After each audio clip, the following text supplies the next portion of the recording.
പ്രിയ പ്രേക്ഷകർക്ക് സീരിയൽ ന്യൂസിലേക്ക് സ്വാഗതം. കൂടുതൽ സീരിയൽ ന്യൂസുകൾ അതിവേഗം ലഭിക്കുന്നതിന് ഈ ചാനൽ സബ്സ്ക്രൈബ് ചെയ്യുക. ബെൽ ഐക്കൺ മറക്കാതെ ക്ലിക്ക് ചെയ്യുക. വീഡിയോ ഇഷ്ടമായി എങ്കിൽ ലൈക്ക് ചെയ്യാൻ മറക്കരുത്. ഇനി എങ്ങനെ കാര്യങ്ങൾ ചെയ്യും എന്ന് ആലോചിക്കുകയാണ് ഇപ്പോൾ അർച്ചന.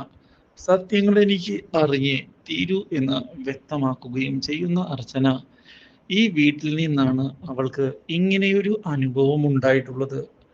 സത്യങ്ങൾ അതുകൊണ്ട് എനിക്ക് അറിഞ്ഞേ തീരൂ. അർച്ചന നയം വ്യക്തമാക്കിയതിനെ തുടർന്ന് ഇപ്പോൾ മാപ്പ് പറഞ്ഞാൽ കാര്യങ്ങൾ നൈസായി ഒഴിവാക്കാം എന്ന് ഉറപ്പിച്ചുകൊണ്ട് മുന്നിലേക്ക് വരികയാണ് സഹോദരന്റെ ഭാര്യ അർച്ചന. എനിക്കൊരു അത് പറയുമ്പോഴേക്കും അടുത്ത സഹോദരന്റെ ഭാര്യ, ഞാൻ കാരണമാണ് ഇങ്ങനെയൊരു കാര്യം ഉണ്ടായത്. ഞാനത് അവൾക്ക് വേണ്ടിയല്ല, എനിക്ക് വേണ്ടിയാണ് എടുത്തു വെച്ചത്. പക്ഷേ അവൾ അത് ഞാനറിയാതെ എടുത്ത് കഴിക്കുകയാണ് ഉണ്ടായത്. എനിക്ക് ആ കാര്യത്തിൽ വിഷമമുണ്ട്. ഞാൻ ഒരിക്കലും അവൾ അത് കഴിക്കുമെന്ന് വിചാരിച്ചതല്ല.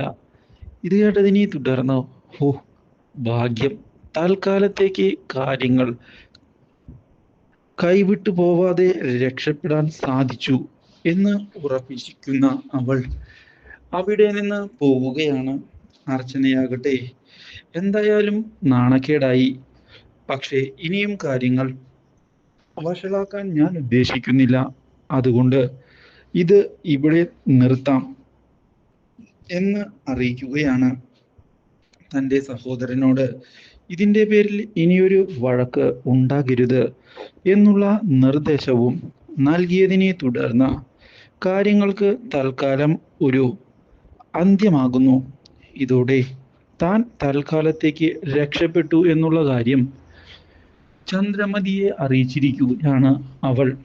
ഇതേ സമയം വിജയശങ്കർ ആകട്ടെ ചന്ദ്രമതിയെ ചെന്ന് കണ്ടതിനെ തുടർന്ന് ചന്ദ്രമതി വീണ്ടും പ്രശ്നങ്ങൾ ഉണ്ടാക്കി വിട്ടിരിക്കുകയാണ്. Do like, share and subscribe.